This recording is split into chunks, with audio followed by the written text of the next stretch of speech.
Hello दोस्तों, welcome back to my channel. यदि आप हैं क्लास 10th के स्टूडेंट तो मैं आप लोगों के लिए फर्स्ट टर्मिनल एग्जामिनेशन जो कि 26 तारीख से यानी कि 26 जुलाई से स्टार्ट हो रहा है उसका मैं क्वेश्चन लेकर के आ चुका हूं। आप लोग का पहला दिन एग्जामिनेशन होने वाला है, वो है सामाजिक विज्ञान का।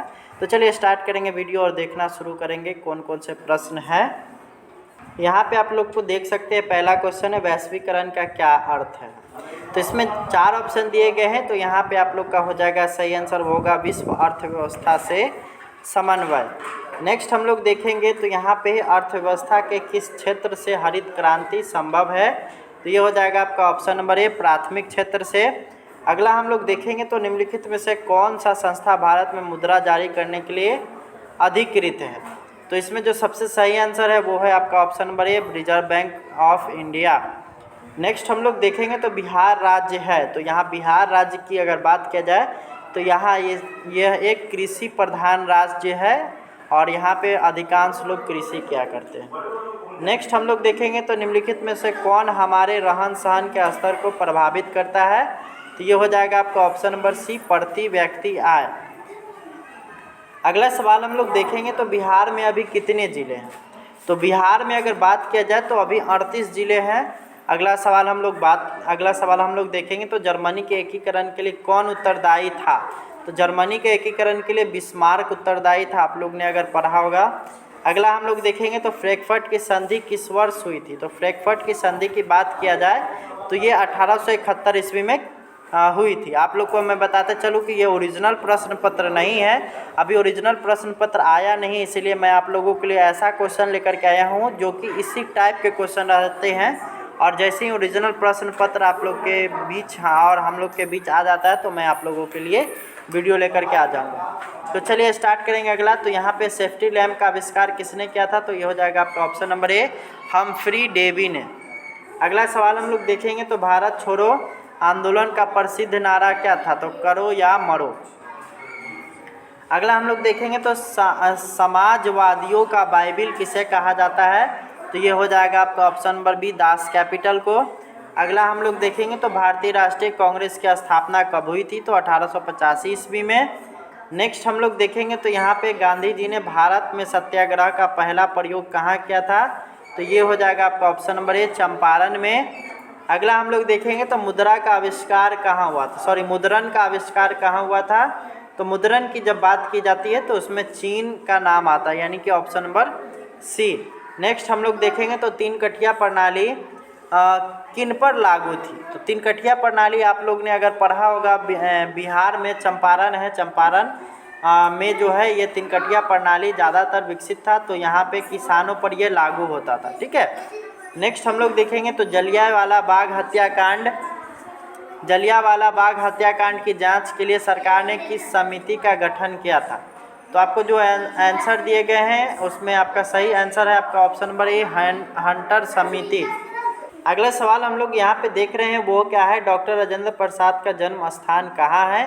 तो ये हो जाएगा आपका बिहार में। आपको जो 4 ऑप्शन दिए गए हैं उसमें बिहार इसमें सटीक है।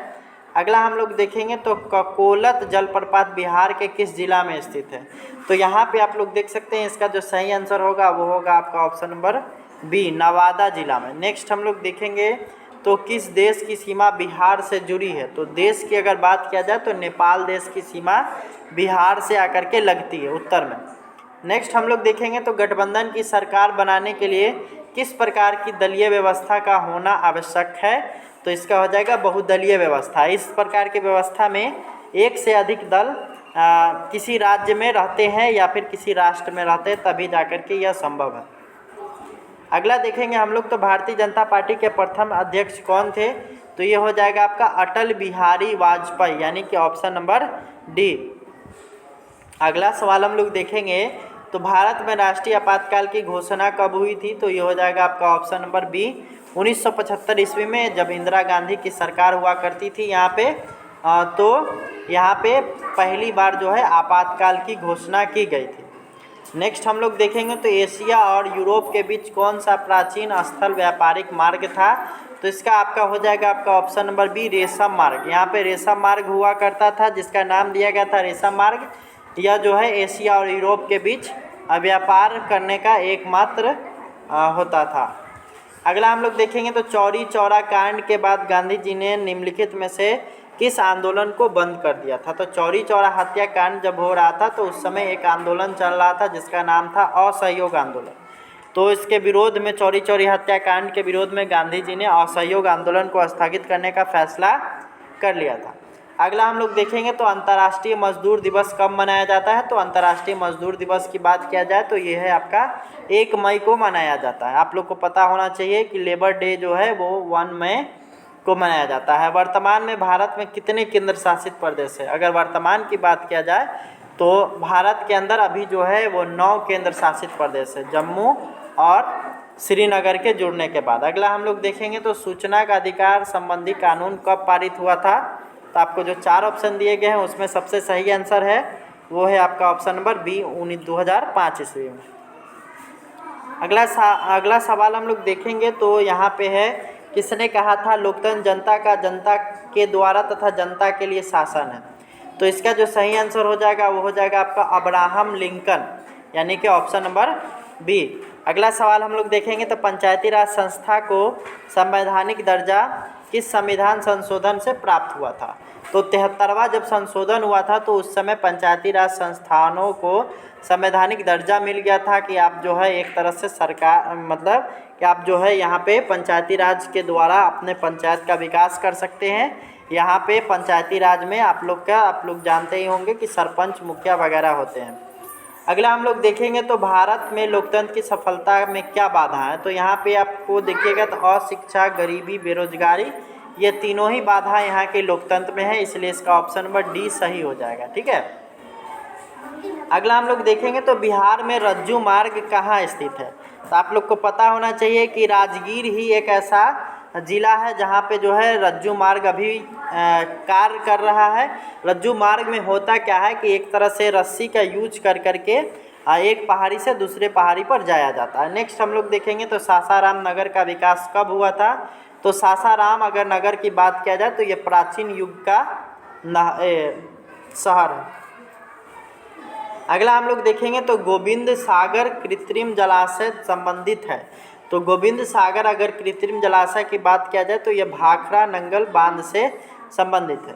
नेक्स्ट हम लोग देखेंगे तो सर्वाधिक भूस्खलन प्रवण राज्य कौन सा है। तो उत्तराखंड ही एकमात्र ऐसा राज्य है जहाँ पे हमेशा जो है लैंडस्लाइड होता रहता है। अगला सवाल हम लोग देखेंगे तो बिहार में कौन सा भाग सर्वाधिक सूखा प्रवण है। तो दक्षिण बिहार। ठीक है, दक्षिण बिहार में सूखा रहता है और उत्तर बिहार में बहुत ज़्यादा बाढ़ आता है। अगला सवाल हम लोग देखेंगे तो 1871 में कौन सी संधि हुई थी। तो फ्रैंकफर्ट की संधि, यानी कि ऑप्शन नंबर ए। नेक्स्ट हम लोग देखेंगे तो 1830 की क्रांति के बाद फ्रांस में किस प्रकार की शासन व्यवस्था स्थापित हुई थी। तो ये हो जाएगा आपका संवैधानिक राजतंत्र की। अगला हम लोग देखेंगे जो कि लास्ट है यहाँ पे, रूस में बोल्शेविक क्रांति का नेतृत्व किसने किया था। तो बोल्शेविक क्रांति का नेतृत्व लेनिन के द्वारा किया गया था, यानी ऑप्शन नंबर सी। इस वीडियो में इतना ही। आप लोग के लिए जैसे ही ओरिजिनल प्रश्न पत्र आता है मैं उसका भी वीडियो लेकर के आऊँगा। तो इस वीडियो को यहाँ तक देखने के लिए धन्यवाद। Thanks for watching. Bye bye.